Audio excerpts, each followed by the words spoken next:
It's the 4th of July here in the United States, and it is already shaken by gun violence. The breaking news this hour, a holiday parade in a Chicago suburb has been interrupted by a shooting.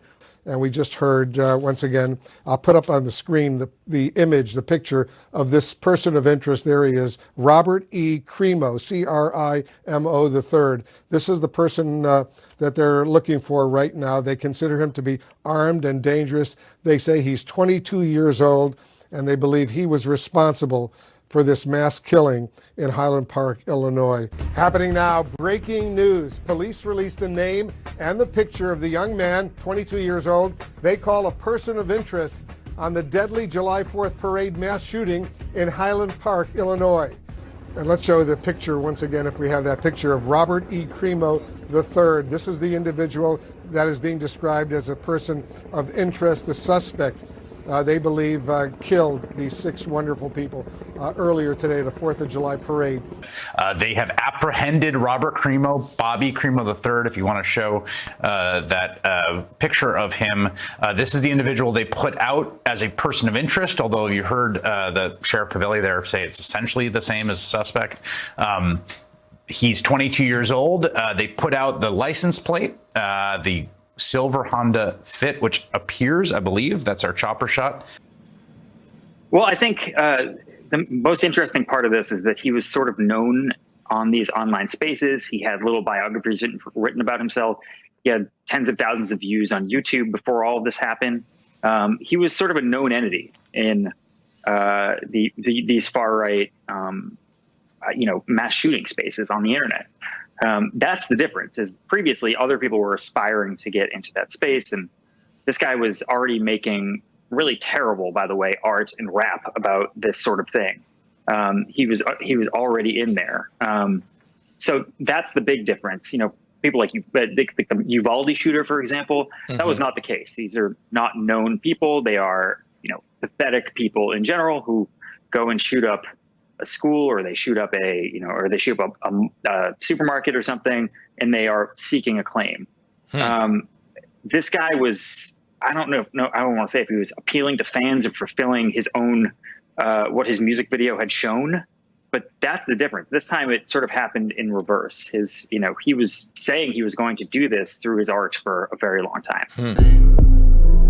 I'm running out of time. Shawty, we can skip class, smoking chill all night. I will say that this person's obsession with death goes back years, mass death and mass murder.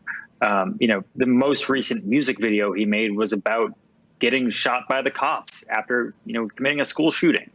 This is a very uncomplicated ideology this man has in support of mass death. He was also on these message boards that were constantly posting videos of beheadings and murder and things like that as well. This was a guy who was extremely built in to an online hemisphere that was totally focused on killing people. So that I'm sure will come up when this comes down to prosecution.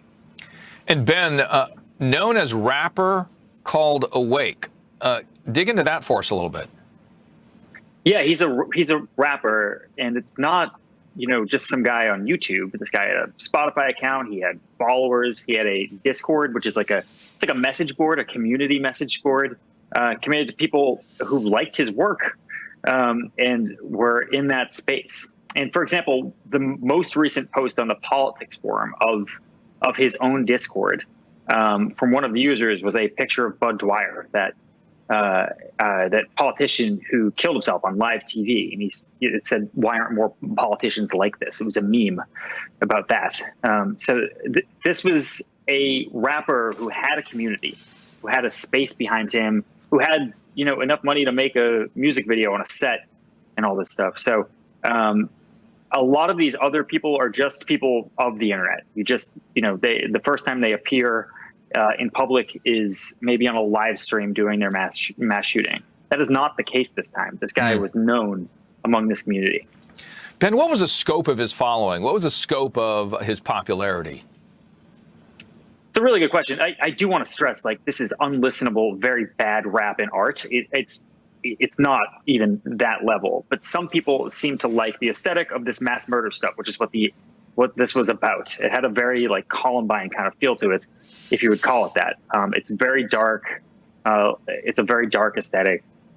It's focused with a lot of 4chan memes in these spaces too. It's extremely online stuff. So that's where it came from, but it was focused on murder. It was like a lot of death in that space. And that's what you would see over and over again, more than pretty much anything else from this guy. So the words used, the lyrics in these songs that he had created, this person of interest, was about like the words murder, the words death, the words mass shooting.